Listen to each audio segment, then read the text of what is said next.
15 லட்சம் டன் பண்றாரு. 15 லட்சம் டன், கிட்டத்தட்ட 15,000 கோடி ரூபாய்க்கு தார் வந்து அவரும் அவர் குடும்பசார நிறுவனங்கள் பண்ணது. மற்ற நிறுவனங்கள் சேர்த்தனா 20,000 கோடி ரூபாய்க்கு ஒரு ஆண்டுக்கு தார்மலை நடக்குது. ஆனா இந்த தார்மலை அள்ளக்கூடிய நிறுவனங்கள் அரசுக்கு என்ன தொகை கொடுக்கிறது அப்படின்னு பார்த்தா, சர்வதேச மார்க்கெட்ல 1 லட்சம் ரூபாய்க்கு போகக்கூடிய இந்த தார்மலைக்கு அரசு நிர்ணயித்திருக்கின்ற தொகை என்பது வெறும் 5,000 ரூபாய். அந்த 5,000 ரூபாய்க்கு 3% ராயல்டி. ஒரு டன் ஏற்றுமதி பண்ணா 150 ரூபாய் எல்லாம் போதும். இதுதான் அரசுக்கு கொடுக்கக்கூடிய கிடைக்கக்கூடிய வருவாய். இந்த நிலங்களுக்கு வந்து அரசாங்கம் கொடுத்த ஒப்பந்த நிலங்கள் முழுக்க பெருவாரியான நிலங்கள் அரசுடைய கடவான நிலங்கள். இந்த நிலங்களுக்கு கொடுத்திருக்கக்கூடிய ஒப்பந்த நிலம் கேட்டீங்கன்னா ஆண்டுக்கு ஒரு ஏக்கராவுக்கு 9 பைசா தொடங்கி 9 பைசா தொடங்கி அதிகபட்சம் 382 ரூபாய். இதுதான் அரசு நிர்ணயித்திருக்கக்கூடிய தொகை. இப்படிப்பட்ட நபர்கள் தான் இந்த மிகப்பெரிய கொள்ளைகளை வந்து நடத்தி கொண்டிருக்கிறார். இப்ப இந்த கொள்ளையர்கள் மிகப்பெரிய கொள்ளையர்களாக உருவானவுடைய விளைவு, நாம இங்க டாடா நாட்டு அடிச்ச கதையை எல்லாரும் எங்க பேசுறோம்னா மேற்கு வங்காளத்தில் பேசுறோம். இதே தமிழ்நாட்டில் டாடா நாட்டு போட்டார். 2007 மேற்கு வங்காளத்தில் டாடா எப்பொழுது தொழிற்சாலை தொடங்கி அங்க விரட்டி அடிக்கப்படுவதற்கான போராட்டங்கள் நடந்ததோ அதே காலத்துல திருநெல்வேலி மாவட்டத்தில் சாத்தன்குளம் பகுதிகளில் தேடிக்காடுகள்ல டைட்டானியம் தொழிற்சாலை தொடங்குறது டாடா வந்தார்கள். அந்த டாடாவுக்கு பழைய சுவிஸ் அமைப்பு 30 அமைப்பு போராடுறாங்க. ஆனா அந்த போராட்டத்தை மிகப்பெரிய ஒரு செஞ்சது கேட்டீங்கன்னா இதே வைக்கப்படாது. அன்னைக்கு சட்டசபையில கருணாநிதி பேசுறாரு, ஜெயலலிதா ஒரு மிகப்பெரிய தாராளோடு சேர்ந்து கொண்டு இந்த டாடா நிறுவனத்தை முன்னுரையிலிருந்து விடமாட்டேங்கிறேன்னு சொல்லி பேசினார். ஆனா இவர் அந்த தாராள என்ன பண்ணாரு கேட்ட ஒன்றுமே பண்ணாரு. தமிழ்நாடு முழுக்க இருக்கக்கூடிய தாழ்மன குவாரிகள் வந்து மொத்தம் 78 குவாரிகள். 78 குவாரிகள்ல 63 குவாரிகள் இந்த குடும்பத்தில் தான் இருக்குது. இதுல 23 குவாரிக்கு அனுமதி கொடுத்தது கருணாநிதி அரசு, மிச்ச குவாரிகள் ஜெயலலிதா அரசு.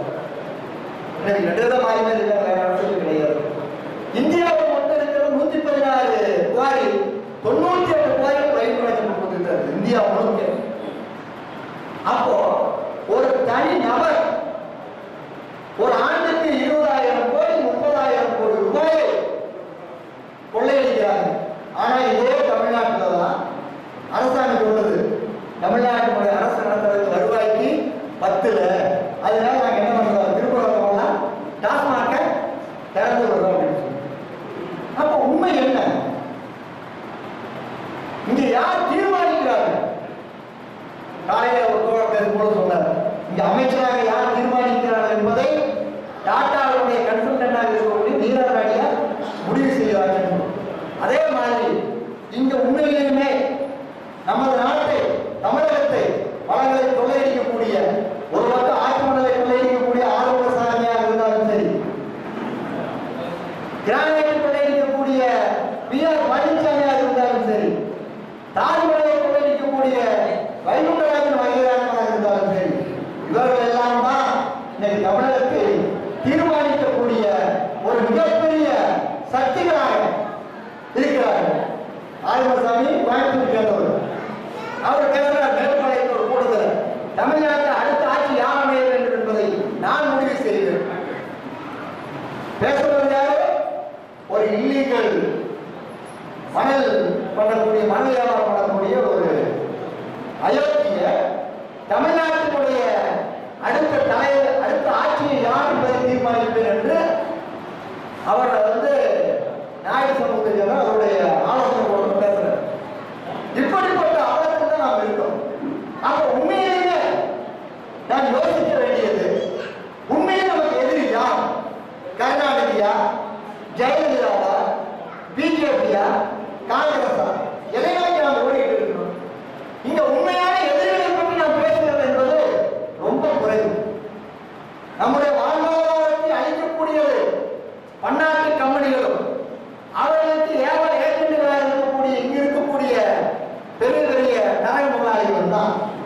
அவர்களுடைய கைக்கூலிகளாகத்தான் இந்த கட்சிகள் இருக்குது.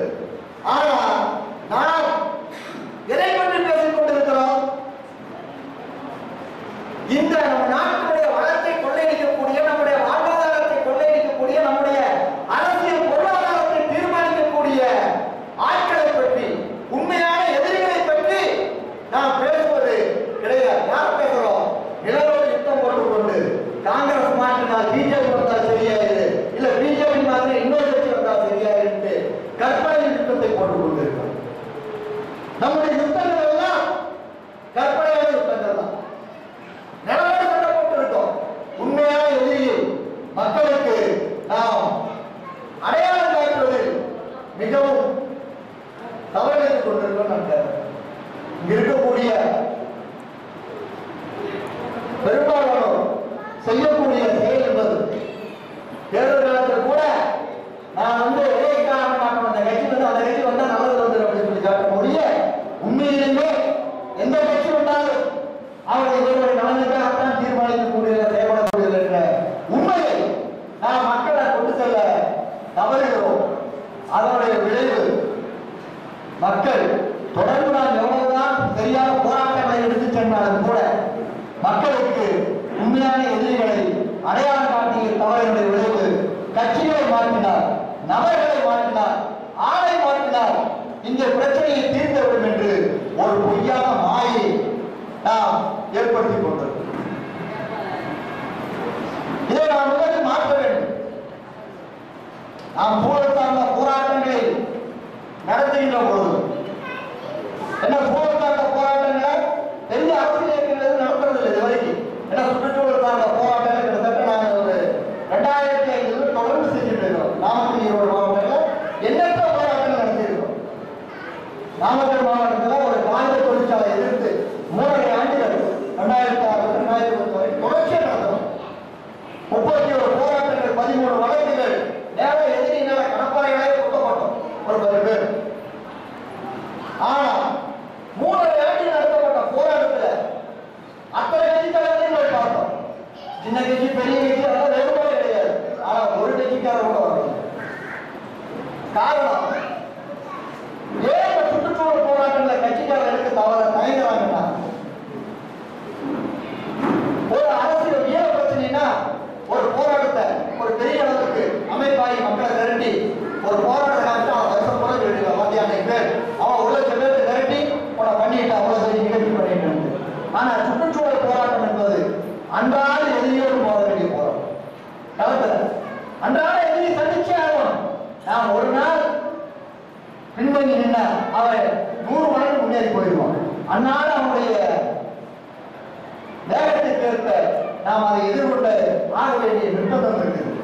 அதனால இந்த தொடர்ந்த போராட்டத்திற்கு, தொடர்ந்த செயல்பாடுகளுக்கு அரசியல் கட்சிகள் தயாராக இல்லை.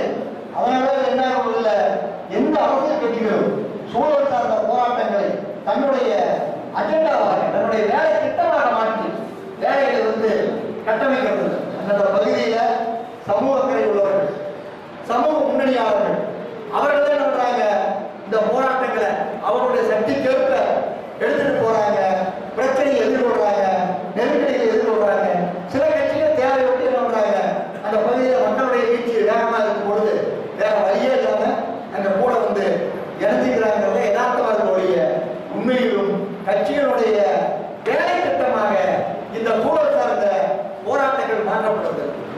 கூடங்குளம் அறுவடை போராட்டத்தை பொறுத்தவரை அங்கே ஒரு 10 கிராம மக்கள், கடலோர மக்களும் உள்நாட்டு மக்களும் ஒரு 10 கிராம மக்கள் இதில் முன்முயற்சியாக முழுத்தீவிரமாக இருந்தது. அதில் ஒரு 4-5 கிராமம் முழுமுயற்சியாக இருந்தாங்க. மற்ற பகுதிகளில் இந்த போராட்டம் வந்து ஒரு ஆதரவு இருந்ததோட சரியோடைய அங்கே மக்களை அமைப்பாடுகின்ற வேலை செய்யல. ஏன்னா கூடங்குளம் போராட்டத்தை களத்துக்குள்ள இந்த போராட்டம் முழு இருந்த நாங்கள் எல்லாம் யாருமே அந்த பகுதியை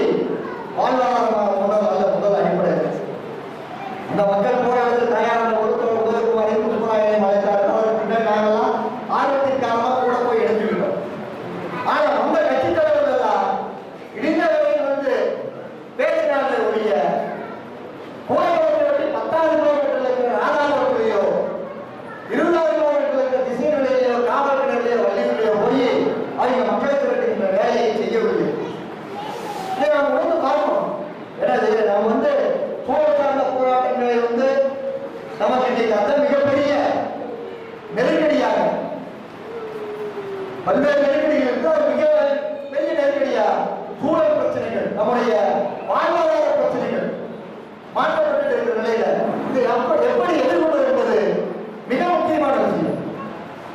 அதனால இந்த மாதிரியான போராட்டங்கள் அரசியல் கட்சிகளுடைய பங்கு என்பது, அரசியல் கட்சிகள் சொன்னால் அது தேர்தலை இலக்காக வைத்துக் கொண்ட பெரும்பான்மையான பகுதியில் தன்னுடைய அமைப்பை பலத்தை வைத்துக் கொண்டிருக்கிறது. சிறு சிறு இயக்கங்கள் எல்லாம் அவருடைய முழு சக்திகளை பயன்படுத்தி இந்த வேலைகளை பண்ணிருக்கிறார். பெரிய இயக்கங்கள் இந்த மாதிரி வேலைகளை தலையை காட்டுவதற்கு சில அமைப்புகள் இருக்கு, பல அமைப்புகள் இருக்கு. இது எவனோ என்னமோ செஞ்சிருக்கோம், நமக்கு இருக்கு சம்பந்தமே இல்லை. ஓட்டுக்கார வரப்ப வந்து ஜெயலலிதா வந்து ஊடகம் போராட்டம் சொன்னாங்க, போராடின மக்களோடு உங்களுக்கு ஒருத்தியாக நானும் இருக்கிறேன். இப்ப அதே வார்த்தையை நாகப்பட்டினத்தில் தேர்தல் பிரச்சாரத்தில் நீச்சல் பிரச்சனைக்கு ஜெயலலிதா சொல்லியிருக்காங்க, மக்களுடைய அச்சம் தீர்வு வரை. அவங்க போராட்டத்துக்கு முதல்ல போராட்டம் போய் சந்திச்ச போது அச்சம் தீர்வு வரை அவங்க இயக்க மாட்டாங்க. இப்ப அச்சம் தீர்வு வரை நீச்சல் திட்டத்தை கொண்டு வர மாட்டேன்னு சொல்லி நாகப்பட்டினம் பொதுக்கூட்டத்தில் சொல்லியிருக்காங்க. மற்ற கட்சிகள் முதல்கள் நீச்சல் தான் என்னென்ன கட்சிகளுடைய தீவிரம் தெரிவித்து கலைஞர் மாதிரி ஒப்பந்தம் போட்ட ஆட்கள் இப்போ பேச முன்னுக்க தொடங்கியிருக்காங்க. எல்லா கட்சியுமே இப்போ பேச முன்னேற மக்கள் பெரிய அளவு கொந்தளிப்பு பண்ணிட்டு இருக்கிறதுனால தொடங்கியிருக்காங்க. அதனால மக்களை பொறுத்தவரை எந்த இடத்துலையுமே போராட்டத்துக்கு தயாராக தான் இருக்காங்க. ஏன்னா பல பகுதிகளில் நாங்கள் நாமக்கல் ஊடக போராட்டத்தை பொறுத்தவரைக்கும் மக்கள் தயாராக இருந்த நிலையில் நாங்கள் போய் சேர்ந்தோம். ஆனால் ஈரோடு நாமக்கல் மாவட்டத்தில் நிறையா போராட்டங்களை மக்களை திரட்டி பண்ணியிருக்கோம். அந்த பிரச்சனைன்னு சொல்லிட்டோம்னா நேரம் முன்பு போயிட்டு அந்த மக்கள்கிட்ட பேசி பண்ணியிருக்கோம். தொடர்பே இல்லாத சம்பந்தமே இல்லாத எங்களை எல்லாம் தலைமை ஏற்றுக்கிட்டு பல போராட்டங்களை தெரிவித்து அடக்குமுறைகளுக்கு நெருக்கடிகளுக்கு உள்ளாங்க. மக்களை பொறுத்த வரைக்கும் எங்கே போனாலும் இது நியாயம் உண்மை தெரிஞ்ச போராட்டத்துக்கு தயாராக இருக்காங்க.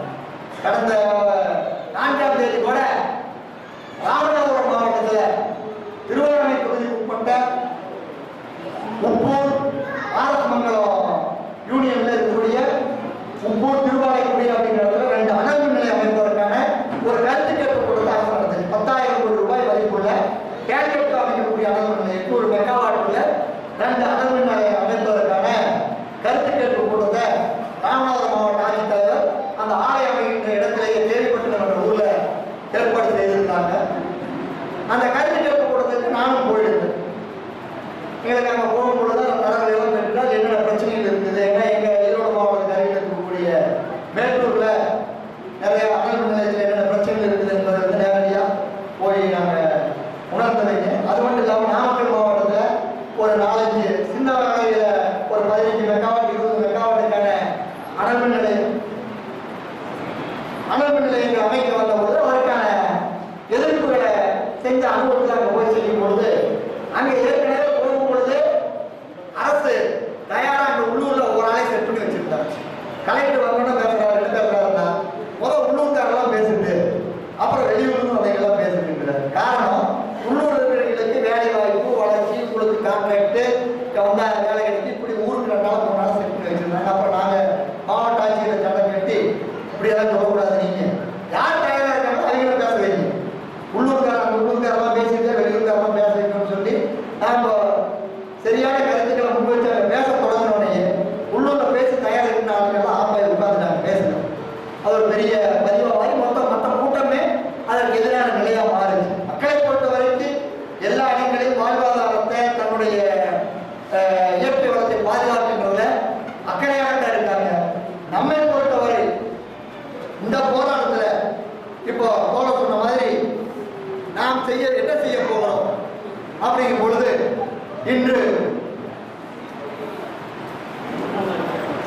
இந்த வாழ்வாதாரத்தை இயற்கை வளத்தை பாதுகாக்கின்ற போராட்டங்கள்ல ஒரு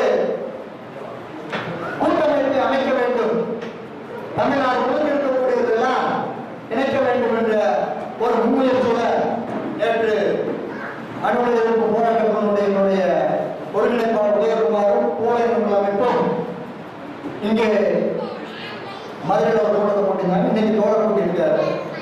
இப்படிப்பட்ட நிலையில நாம் இந்த அனுபவங்களை எல்லாம் கடந்த கால அனுபவங்கள் முதல்ல போராட்ட நடத்தி அதில் பெற்ற அனுபவங்கள் போராட்டத்தில் 3 வகை இருக்கு.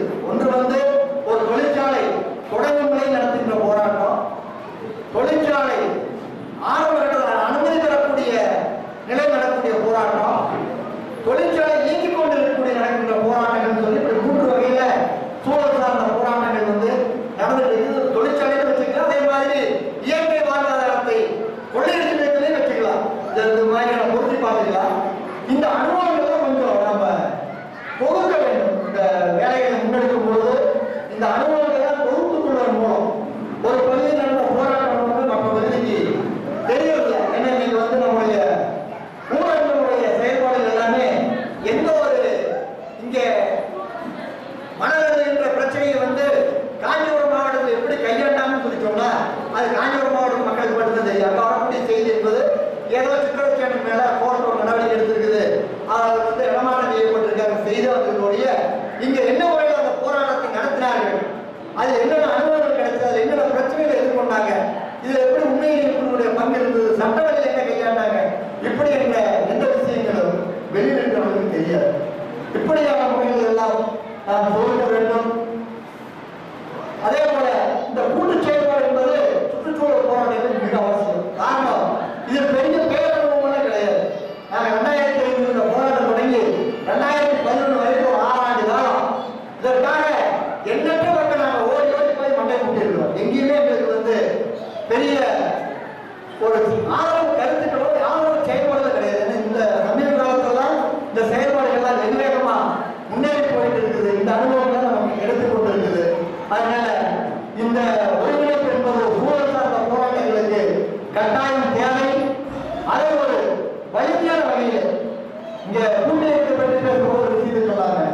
தமிழகத்தில் கட்டப்பட்ட கூட்டு இயக்கங்கள்ல ஒரு நீண்ட நெடிய காலத்தில் சிறப்பாக செயல்பட்டதுன்னா அது தமிழக விடுதலை ஆதரவாளர் ஒருங்கிணைப்பு குழு தான். கிட்டத்தட்ட 2006ஆம் ஆண்டு தொடங்கப்பட்டு கிட்டத்தட்ட 2010 வரை அந்த தமிழக விடுதலை ஆதரவாளர் ஒருங்கிணைப்பு குழு என்பது ஐயா நெடுமாறன் அவருடைய தலைமையிலே பல்வேறு அமைப்புகளை ஒருங்கிணைத்து ஒரு தமிழக விடுதலைக்கு துணை நிற்பது என்பது தொடங்கி 26 பேருக்கு தூக்கறிவிக்கப்பட்ட போது 26 பேர் உயிர்காப்பு என்ற ஒரு வகையில் அமைச்சு அது தொடர்ந்து தன்னுடைய செயல்பாடுகளை நீண்ட நெடிய காலத்தில் அமைச்சுக்கிட்டு அந்த கூட்டமைப்பு மட்டும்தான் எனக்கு தெரிந்த ஒரு நீண்ட நெடிய காலத்தில் தொடர்ந்த வேலைகளோடு அமைத்துக் கொண்டது. அது ஏன் அப்படி இருந்தது? மற்ற கூட்டமைப்பெல்லாம் ஏன் அப்படி இருக்க முடியல? கட்டப்பட்ட கூட்டமைப்புகள் ஏன் ஏதோ கூடுவது களைவது அல்லது ஏதோ சில நிகழ்வுகளுக்கு எட்டி பார்ப்பது என்ற வகையில் இருக்குது.